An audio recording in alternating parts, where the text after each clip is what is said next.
बॉलीवुड के OTT addition में सबसे ज्यादा धमाल मचा रहे हैं एल्विश यादव। और कुछ दिनों से तो समझो कि एल्विश वर्सेस सलमान खान चल रहा है। जी हाँ, और सलमान खान को भुगतना पड़ेगा इस लड़ाई में, ये किसी ने सोचा भी नहीं था, लेकिन ये सच्चाई है।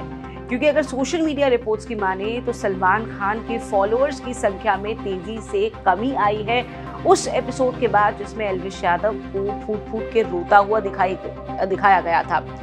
उनकी माँ को भी इस एपिसोड में जोड़ा गया था और उन्हें बताया गया था कि एल्विश यादव घर में किस तरह की बदतमीजियां कर रहे हैं और किस तरीके से उन्होंने एक महिला कंटेस्टेंट के साथ अभद्रता की है और गलत भाषा का इस्तेमाल किया है। लेकिन वहीं एल्विश के चाहने वाले, एल्विश की जो आर्मी है, उनका ये मानना है क्योंकि एल्विश के साथ पहले गलत किया गया। आपको बता दें कि उनको साबुन के घोल का पानी पिलाया गया, उनके साथ तमाम वो चीज़ें की गई जिसके चलते वो प्रोवोक हुए और घर के जो बाकी कंटेस्टेंट्स हैं उन्होंने भी एल्विश का साथ दिया और कहीं ना कहीं उन्हें और ज़्यादा प्रोवोक किया। और इसी के चलते जो लड़ाई हुई है बेबिका और एल्विश के बीच में, और एल्विश ने इस तरीके से रिस्पॉन्ड किया है। खैर, वजह जो भी हो, लेकिन ऐसा समझा जा रहा है कि इसका खामियाजा सलमान खान को उठाना पड़ रहा है क्योंकि सलमान खान को सोशल मीडिया पर ज़बरदस्त तरीके से ट्रोल किया जा रहा है। एक वजह यह भी है कि इससे पहले एल्विश ने सलमान खान को रोस्ट किया था।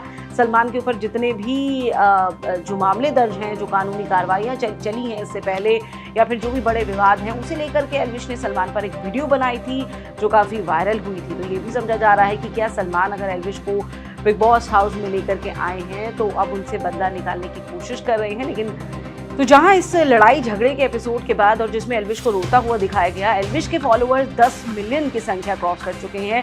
सलमान के फॉलोअर्स की संख्या में 3 मिलियन से ज्यादा की गिरावट आई है, जो भाई के लिए बहुत बड़ा झटका है। तो अब देखना ये होगा कि आगे आने वाले दिनों में क्या सलमान को एल्विश के खिलाफ किए गए इस बर्ताव का और भुगतान करना पड़ता है, एल्विश की आर्मी किस तरह से रिएक्ट करती है, ये देखने की बात है।